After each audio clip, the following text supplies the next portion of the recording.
Namaskar, Tashidele and Jojolopa. So today I'm going to talk about the journey of a Gotalo, the shepherd, shaped by unconventional narratives. The first narrative that you can see the photo is that when I was herding my little goats and high patches, I saw mountains to the north, to 8,000 meters high Annapurna, Nilgiri, and Dhaulagiri, and the Tibetan plateaus to the north. So Nepali books all told that the glittering mountains are on the north and the Tarai plains on the south. My answer was wrong. But that was the truth today. With this, one of my narrative in childhood, when I grew up, particularly between the age of 5 to 10, studying Buddhism in a little winter retreats in a cave, that I believe in myself. Because when I was about to go to modern education to study Nepali, the people were telling me that you can't study. A, you cannot study like Brahmins and Kshatris in the lowland because you don't have access to it. B, that our education system is not good. And it was true. That today, all summer you learn Kakha Gaga, then you forget all the winter.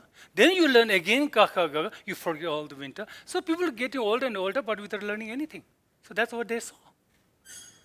And then the third thing is more important. They said, because you will get a job, because we don't have access to the rulers at the center. And which is also true in today's world also. The references, the access are critical. But I said, no, I can. Because I'm as good as anyone else in the world. And I had reason to say, when I was studying Buddhism, I could memorize between 30 to 50 words every morning besides studying all the different texts. I was so curious. I asked so many questions to my teachers. They got tired. And I would always say, I will do it. And that means even taking a risk. And most importantly, I had a reference. The reference was studying Buddhism. I was told by my teachers, gurus, the monks can be enlightened. With the meditation, you can fly. So I thought, that's not a big deal to study. It's a transition from Tibetan, Sambhota Lipi to Nepali, Nepali to English. It's just a transition. So I thought I could do it. So that's the narrative. So hashtag, I believe in myself, and I can take the journey first step by myself. So the then second narrative, it's all about professional. The professional world, everyone's talking about so many rhetoric, doing good, nice things. You believe in a discipline. You believe in good characters. The reality was very, very few were practicing it. I have seen lots of people are fighting against child labor, but they have children at their home working, house workers. I have seen lots of, Dr. Bhagwan has gone. All the doctors talked about, smoking is bad, injurious to health. When I saw them, smoking a hell of a lot. So I thought I'm going to have the basic fundamentals of not a rhetoric, I'm going to practice it. I'm going to practice it as the common sense. And all of you students here, all of educated, if you don't study, you know you're going to fail. All of you are adults. If you drink too much, you will get drunk. But then still you do that. So that's a narrative. My narrative was a discipline with common sense, which anyone can have it, whether you are educated or non-educated. Then I have the third narrative, a leadership narrative. That was important. Many of you might remember in 2006, lots of authorities and leaders, Prime Minister to the Director Generals, our own founding CEOs, all unfortunately got killed in helicopter crash. The world was talking about, including Nepal, we have a leadership vacuum. No one was talking about authority vacuum. I had a very different thought about it. It's not a synonym. I looked at leadership as intrinsic to you. You got to build your leadership. That when you build a leadership, after building your leadership, you can have a wisdom by knowledge, sharpening skills, and maturing your skill sets with the experience. You have a wisdom. Once you have that, if anyone's given to authority, you can be exercising better authority. And today we lack lots of leaders have authority, but I don't believe they actually have the art of leadership. So authority can be given and taken. Just like we elect leaders. We call leaders. Often I call them authorities. People get promoted, they are in the authority. Some people get by hook and crook to the top. It's authority. It's not in your hand. But building your leadership qualities is in your hand. That's the narrative I've shaped. Because we have no choice, because we lost lots of good leaders and many of the authorities. So then this is my final narrative. It's the authority narrative. This narrative is all about no need to fail to succeed. And the most overwhelming narrative is that you get more learning from the failures. You do learning by doing. Failure is a part of the life because no one is perfect. But I believed, and I believe, that you don't have to fail to succeed at objective level. You might fail a little at activity level, but objective level you cannot fail because the world is getting more and more competitive. I have seen in my age, when I was doing SLC, I scored first class. By then, walking 10 days to Pokhara for education. I saw many people failed 3 times, 4 times SLC, 3 times, 4 times ISC, but still I saw they become officers and top bureaucrats.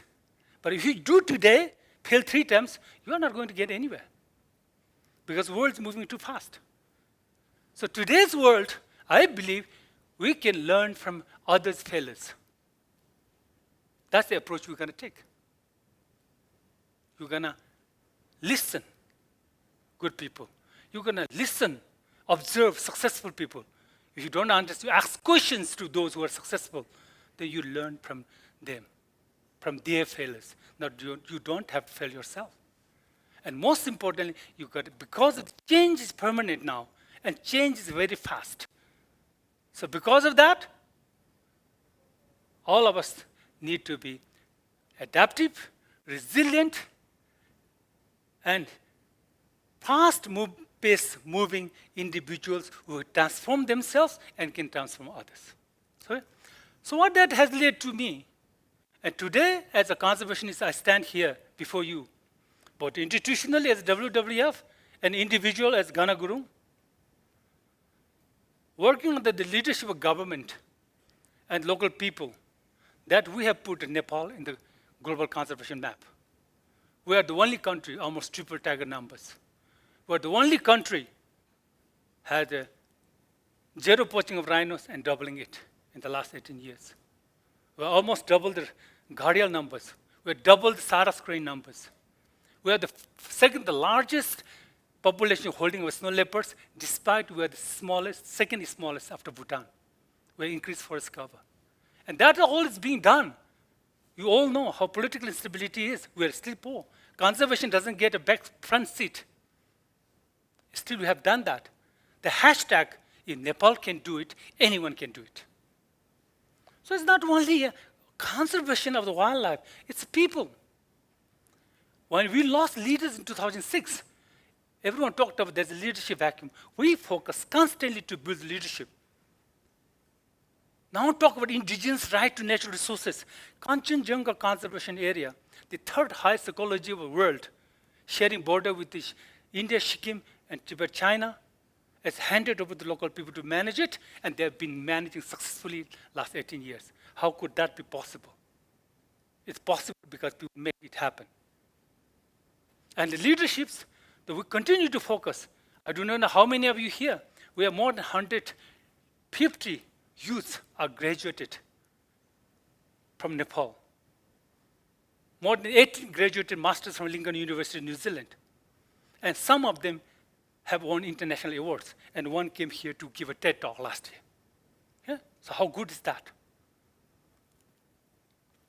And once you do that, lots of people look for their rewards and awards. The awards and rewards are byproduct of what your delivery is all about. It's automatic. Nepal won the out of 7 UN Decades of Restoration Award last year. Okay? We won the Tiger Award. And Nepal, WW also have given by the government the highest conservation award. And I, as an individual, I also won that. Okay? So it's doable.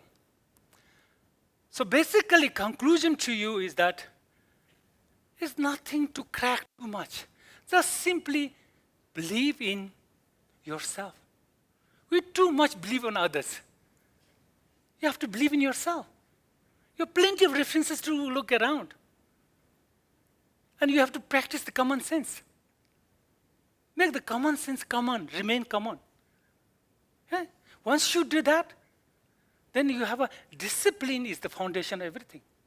So basically, these 3 simple things you can take away today. Yeah?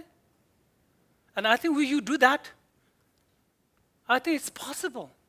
My life, look, this little boy who went to Lincoln, even didn't have an IELTS, his score was to the top, but I convinced Sir Edmund Hillary, I can master the language, and he sent me away. And 30 years down the road, the boy who went with the English language to New Zealand and was called into by Lincoln University to award the international medal. And it's all doable. So I would say here, anyone can become a herder to reach a harbor. I've been coaching CEOs for the last 7 years. Okay? I've been always talking about a seeker, which everyone's talking about getting a good job after good education. You don't have to be a seeker. You can be a creator. That's what you got to look into it. So that's I will say. Even I work in any institution, you can scale it up. That's part of this, creating it. You can multiply the efforts. That's also part of creating it. So that's what I'm going to say. With this, I conclude here that we work for the Mother Earth. And people ask me, is wildlife important or people? And I said, no, people are important. That's why we're working on it. Mother Nature will take care of itself. As long as there's 2/3 the earth has got water and sun continue to shine, then nature will evolve. We are the human beings who will suffer the most. And what we do is for ourselves. And that message has to be clear and loud to the rest of the world and everyone, particularly the decision makers who are talking about development, sometimes unsustainable. With this, I will conclude and thank you. Today, we're all here to stand to care the Mother Earth. So we will continue to thrive with nature as a better human race. Thank you very much.